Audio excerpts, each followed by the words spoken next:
Hey everyone, welcome back to Blow Up. Today we've got a killer lineup of real-life malicious compliance stories, from setting up a boss by following his own orders to outsmarting lazy partners and more. Buckle up for 5 wild tales that'll have you laughing and thinking, what would I do? Let's dive in. Recently my friend told me a story from his life that's a perfect fit for malicious compliance, and I decided to share it from his perspective. This happened about 5 years ago when I was working at a small tech repair shop. Our boss was this guy named Sergey, a classic control freak who thought being the boss made him smarter than everyone else. He didn't know squat about tech but loved sticking his nose in and telling us how to do our jobs. Usually, us guys in the shop would just nod and do it our way, but this time I decided to play by his rules, and here's what came of it.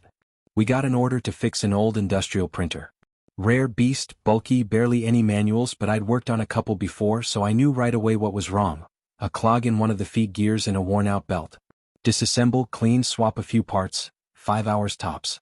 I laid out the plan for Sergey. He listened, then launched into his usual, "No, you don't get it, it's an electrical issue, you need to check the board, test everything with a multimeter, I'm the boss here, do it my way." I tried explaining it was mechanical, but he started yelling that I was young, cocky, and clueless, and if I didn't follow his orders I could go home without pay. Fine, I thought, you're the boss, you know best. Grabbed the multimeter, took the printer apart down to the last screw, and started testing every circuit on the board, exactly like he told me. It was slow, tedious, and totally pointless because I knew from the start the board wasn't the issue.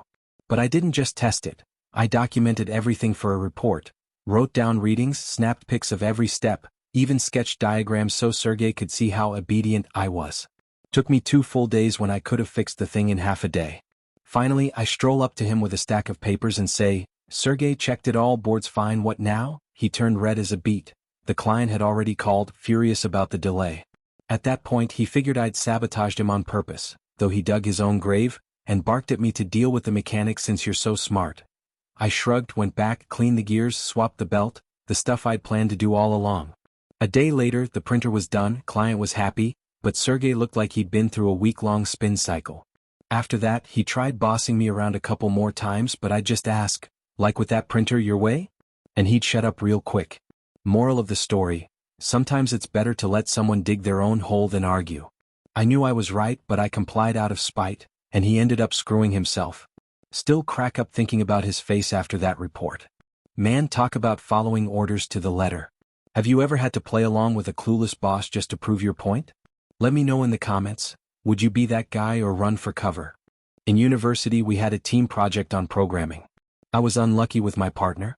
He kept slacking off and did absolutely nothing.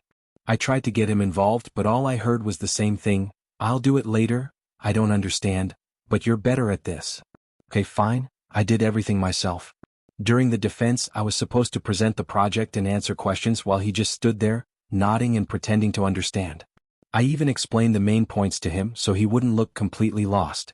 And then, just a second before I stepped forward, this individual jumps in front of me and, throwing over his shoulder, says, "I'll do everything, you just enjoy it," and steps onto the stage. All right. I complied. And it was fun. He crumbled within the first minutes. He stumbled, mixed up terms, and explained the code wrong. The professor started grilling him with questions and he just dug himself deeper into a hole. Eventually they turned to me. "Can you explain?" Without emotion I replied, "Sure."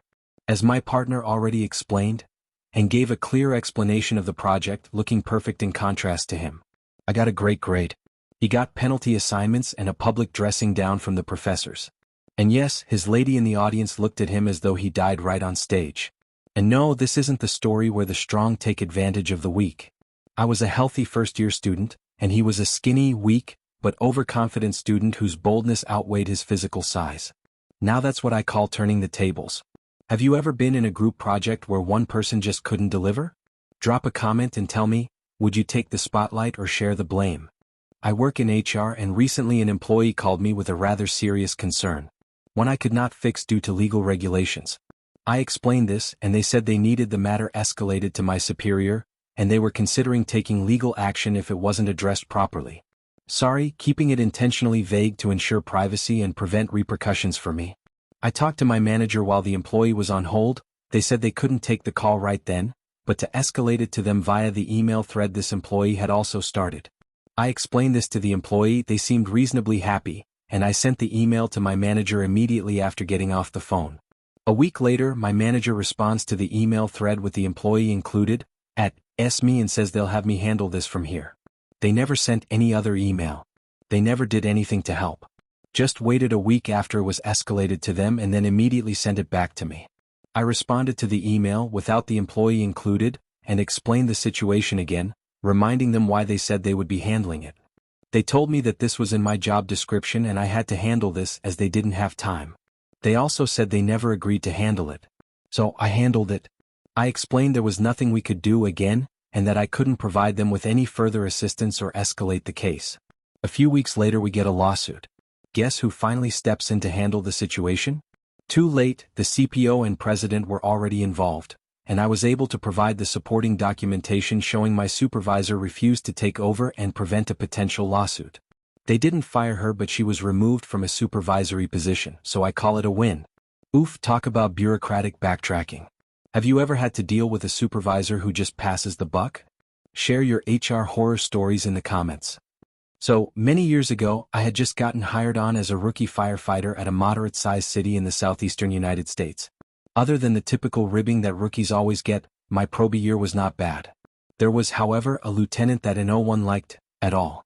And wouldn't you know, I got assigned to his engine company for a 3-month rotation.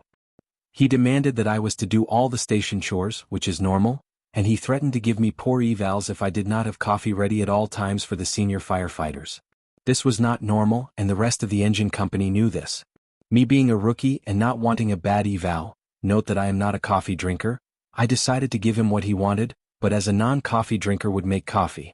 I absolutely filled the coffee filter to the rim like I had to scrape it off level at the top. I then proceeded to use about 1/2 to 3/4 the amount of water needed. The resulting coffee was so strong and so thick you just about had to cut a piece off after you poured it. Completely undrinkable. 2 times. It took 2 times and I was ordered not to make coffee anymore. I got terrific evals as well. Who knew a little malicious compliance could perk up your evals? Have you ever had to deal with absurd orders at work? Would you overfill the filter or just brew a normal cup? Let's chat in the comments. This happened a few years ago when I worked at McDonald's. The one I worked in was near a bunch of schools, so most of the staff was high school kids. As summer vacation started, we began having the trouble of an employee getting break and then spending their break eating their meal and conversating with their friends who were still working in the kitchen. It was having a seriously bad effect on productivity as well as posing quite a few health risks, so our manager finally initiated a rule that if you were on your break, you couldn't leave the break room until your break was over. This went swimmingly until the kids went back to school. We then had a new problem. Short staffing during break cycles meant our ticket times would skyrocket during rushes. Management lifted the rule so that employees on break could clock in early and help out with the rush. However, the district manager didn't like the implications of employees working shortened or no break shifts and forcefully reinstated the rule. They also doubled down by saying that employees who tried to work during their scheduled break would be written up and or terminated for doing so. QMC. The date was April 20th, a day when nobody wants to be working at any fast food place, much less McDonald's. We had been getting slammed so hard from the open of the store that we called in extra help from other stores, including the regional and district managers. As the break cycle began, the management was pleased with the sub-2-minute ticket times they had managed to maintain. A few breaks through and we were managing well. Then came my break. As soon as I sat down to eat, someone came into the store and ordered 47 double quarter pounders. This was right after the Fresh initiative where all quarter pounders were made fresh, so this was already a minor panic. Immediately after that order, someone in the drive-thru ordered 75 to 20-piece nugget meal. The amount of panic in the kitchen was palpable. I was comfortably lounging in a chair browsing my phone and enjoying my meal while the kitchen struggled to keep up with the orders. As ticket times began to soar, the management did exactly as I expected. District manager came into the break room and demanded me to end my break early and help in the kitchen. My response was very simply, "I'm sorry, but according to the rules you made, I can be written up or terminated for completing your request." I then continued browsing my phone, trying to enjoy the last 10 minutes of my break. The regional manager entered the room and said that he would personally terminate me if I didn't do the thing that I wasn't supposed to do. The other employee who was on break with me immediately rose and clocked in despite still having 10 minutes left on her break. She was written up for breaking the rule after the shift was over, so I felt good sitting in my chair and continuing to ignore them. In the aftermath, the people who made the giant orders took what was made after half an hour and left with refunds for the unmade food. Nearly $150 each. Customers who were waiting for smaller orders were compensated with gift cards for their patience, yet many walked out without even getting their orders. We paid out nearly $1,500 in gift cards. Because customers were walking out on orders without collecting them, we had nearly $5,000 in food waste that night. All of the closers went home with nearly 2 bundle boxes of burgers, fries, and nuggets. Regional and district manager were moved to a different region. The rule was edited to say that you were able to clock back in early at the manager's discretion in the event of a rush. Because I was the only employee who held his ground against the regional and district managers during the rush, I was rewarded with free meals and drinks until I moved away from my hometown and couldn't eat at that McDonald's anymore.